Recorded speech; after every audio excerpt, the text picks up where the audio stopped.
already getting emotional. Wow. This show defined their generation. This anniversary is for them, it's for us.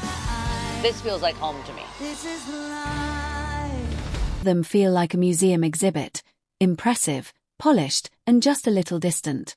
This asterisk doesn't feel that way. Miley and Selena aren't showing up as walking marketing props. They're showing up as former co-stars, yes, but more importantly, as women who went through similar chapters while forging their own paths. Their reunion isn't framed like a "look how cute we used to be" moment. It's framed like a reflection.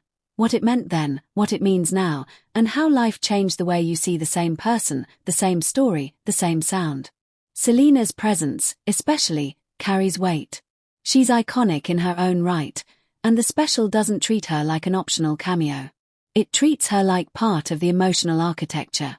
And Miley, whether she's speaking candidly, joking through nerves, or laughing at the memories, comes across like someone who truly understands what this kind of moment costs. Not in a dramatic way. In a human way. Like, I didn't just make a show. I lived in it. When Miley talks about how she expected to be overwhelmed, maybe even unable to, even though you didn't. So when Selena and Miley reunite, it's not only that they're being brought, also about gratitude and excitement for the future. That's the emotional pivot the special needs. Because fans don't just want the old songs, they want permission to grow up without losing what they loved. They want to feel like they can move forward and still belong to the thing that raised them.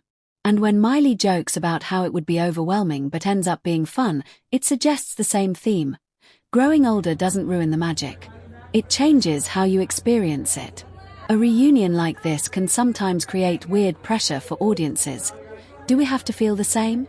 Are we supposed to react a certain way? But the special makes it okay to be complicated. Miley says something along the lines of missing it, almost like she surprised herself with how much she missed the vibe. That weirdly miss it moment is incredibly relatable. It isn't about wanting the exact same life back. It's about missing a time when creativity felt lighter and the stakes felt smaller. And fans understand that instinct immediately. Whether you were 10 when you discovered the show or 17 or 21, you probably didn't know your future self would still care this much. That's the weird miracle of entertainment. It becomes personal even when it wasn't meant to. One of the most entertaining threads in the special is the way it revisits rival energy from the show. Before Selena's character arc and before later projects, there's history both professional and tonal built on the Disney era that made these actors household names. In the clip's spirit, there's a sense of going back and remembering just how intense the dynamics were. The nemesis energy, the sharp comebacks, the theatrical cruelty that was really just comedic storytelling. It's funny, sure, but it's also a reminder that the show's characters being mean was part of what made them believable, because real childhood feels dramatic too. Kids don't separate feelings like adults do. They don't always know the difference between performance and truth. They just know the heart beats fast. So when Miley and Selena talk about how vicious the moments were or how the characters had clearly defined personalities, it's a way of honoring the structure that made the show work. Not just the jokes.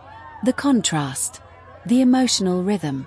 Here's the part that makes the reunion land. It's not framed as a locked-in past. It's framed like there's room to laugh at what was dramatic then, and to make peace with it now.